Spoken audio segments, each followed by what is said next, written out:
আসসালামু আলাইকুম। আশা করি সবাই ভালো আছেন। আমি অ্যাডভোকেট মোহাম্মদ মেহেদী হাসান হিরণ, জজ কোর্ট পটুয়াখালী।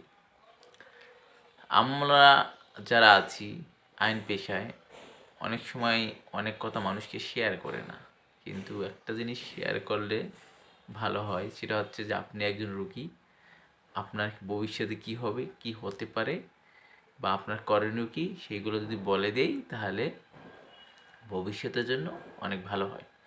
যেমন অনেক ধরনের মামলা আছে। আমরা সাধারণত একদম ছোট যে মামলাটা বলি, সাতধারা। সাতধারা মামলাটা কি?